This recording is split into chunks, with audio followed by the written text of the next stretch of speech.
What's going on YouTube? It is Pelfrey and this is the RedSea Reefer 250. And you may see something in place right there. We have a couple things to talk about. But first, I'm going to drop Instagram because if you're not following me on Instagram, sign up for Instagram. It takes a minute. Follow me at Pelfrey's Reef. Live, real-time updates. These video uploads are spread out, not by design, just because that's how I've been shooting content. Also, check out the website at pelfrey.net. If you're interested in any of the equipment that I'm using on this tank, check out the description below. We're going to jump into it. First off, let's definitely talk about the elephant in the room, which is this piece, but we'll get to that in a second. So Whitland Aquatics, which you've heard CJ talk about, is in Louisville, Kentucky, but they started in Evansville, Indiana. And I'm in Owensboro, Kentucky, so I'm about an hour from their Evansville store one way, and I'm about an hour and a half to 2 hours from their Louisville store one way. But lucky for me, they come over to Owensboro from Evansville to service some tanks. And they were trying to clear out some tank space, and they were going to get rid of some colonies. So I jumped on the green slimer. At first I was like, I don't want to go get it because I didn't want to spend 2 hours driving it. And he said, Matt said, hey, I can bring it over to you, no big deal. Hey, sign me up. So I bought it like 2 weeks ago, which by the time you're watching this, it's like 2 months ago. And I also bought this tricolor Valletta, which hasn't done much of anything, but it hadn't been in the tank for very long. This was broken off in the bag, and you can see it's really got some good pop extension on it already. But this piece is huge. You can see it's just like 1.5 inches, 2 inches away from the power head there. And I didn't really know where to put it. I've never had a coral this big in the tank. The polyps are out. It's looking good. You know, it's a big, big piece, so hopefully I can retain it and grow it out. But, you know, I paid $60 for this whole colony here. I'll call it a colony because this is a frag that I've got down here. And I paid $5 for the tricolor. Thrilled, absolutely thrilled about that purchase. Like I said, he brought it over to me, so I didn't have to go get it and had to pay shipping. Dipped them in Coral RX and got them into the tank. And yeah, that's where we're at right now. Everything else is doing relatively good. I still need to test nitrates, phosphates, and alkalinity because this thing's probably going to suck up some alkalinity and maybe adjust my kalkwasser dosage. Before the video is over, we will know what those 3 parameters are. I am still getting this weird film on the glass. Not so much the sand bed anymore. But now that the sun has hit the west side of the house, I am getting a little bit of direct sunlight and a glare on the tank. But I feel like I've done well as far as stocking the tank. I'm going to slow down. I know I said this over and over again, but I am going to slow down a little bit and just let the tank settle in. But this is a company that I've wanted to try for a while. The door's locked. Where's my magnet up here? I'm probably gonna have to pause the video and find it. Nope, found it. For those that don't know, I use magnetic door locks on my cabinet, but I've been wanting to try this company out for a while, and they sent out, I think you got like 10% off, Pod Your Reef live Tigger pods. I got 3 of them, and I actually put them in last night. I got them yesterday afternoon, floated them in the sump, added them to the tank last night, and this thing was full of pods. Each container was full of pods.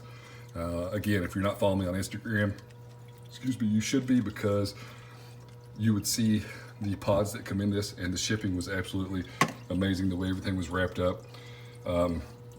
So yeah, I floated them in the sump for a couple of hours until the lights went out, dumped the container into the sump, and then filled the container up with tank water and then dumped it out again. I cannot, you know, I haven't seen them in the display yet, but I cannot speak highly enough. You know, I didn't have to communicate with them at all. Placed my order with their discount that they were running at the time, and decided to just go ahead and order 3 of them. So there should be ample tiger pods or tigger pods, or however you say it, in the tank, especially with all the live rock in the sump section, all the live rock in, that's the skimmer section, all the live rock in the refugium section, and the microalgae. Now that pods have been introduced to the tank, this is very important. And this is the second time that I've ordered it. but this is the Fixit Fish of Hex Phyto. He's making this himself. Got 2 containers. What'll happen with this is it'll settle at the bottom and you just shake it up, but this does have to be refrigerated. And this is another product that I'm very anxious to try. I know a lot of people used the RedSea Reef Energy A and B before, but now it's combined into one, what's this called? One formula. So we're gonna add some of this to the tank. It comes with its own little measuring cup. We're not gonna add very much, but whenever you add it to the tank, it's pretty cool what it looks like in the tank. So stay tuned for that. We got a little bit of blue light, just so you can kind of see what the tank looks like. Similar to what my eyes see the tank. So I did some testing. Nitrate is at 4, so I am gonna dose some more nitrate. And I do hand dose. I get my magnet again, sorry about that. I do hand dose nitrate. This is Green Leaf KNO3, about 1 milliliter is 1 part per million of nitrate. And the way that I figured that up was using the planted tank calculator with the Green Leaf nitrate potassium. Phosphates are at like 0.24. I don't know what is up with this tank and phosphates, so I do need to remove the carbon and add some more raw phos in there, and maybe get something else as far as phosphate protection, because the phosphates just have been sky high in this tank. Alkalinity is 8.2. I am dosing like 80 milliliters a day of Kalk water, and I'm going to raise that up because I don't want it to drop any lower, and it's probably going to with this large colony in here.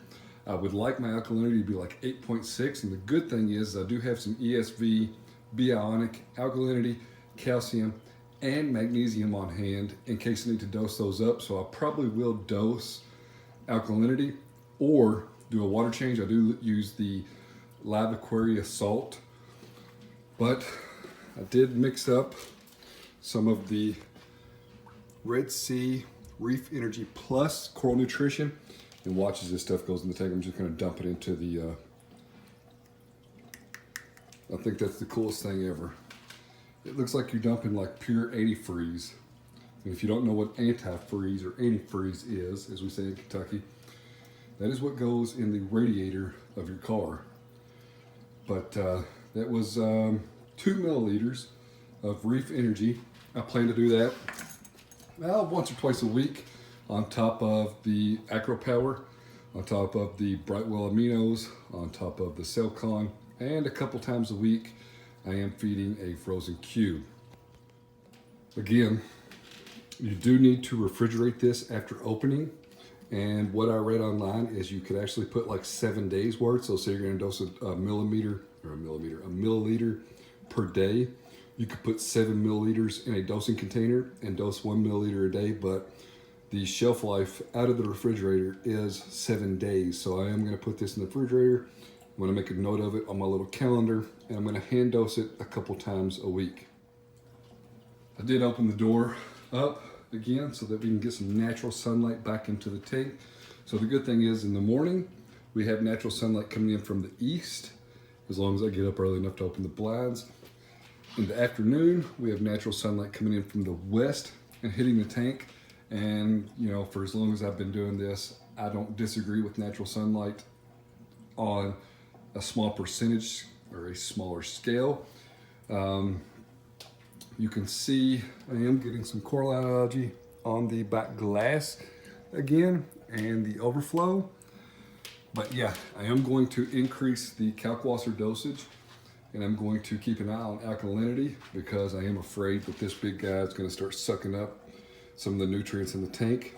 But if that's an issue, again, I advise anyone to keep these supplements. It doesn't matter if you go bulk resupply, RedSea, any other brand, it doesn't matter, but I do keep the ESV, B-ionic, alkalinity, calcium, and magnesium on hand, because you never know when you may need to raise one of them, if not multiple. So at this point, I may need to raise alkalinity to where I want it, which is like 8.6, but I'm going to keep an eye on it, and with increasing the Kalk wasser, it should hold steady, but we'll just have to see from there. So as always, I appreciate you following along. Let me know what you think about what's going on with the Red Sea Reefer. Check me out on Instagram at Pelfrey's Reef. Check out the website at pelfrey.net, and I'll see you on the next one.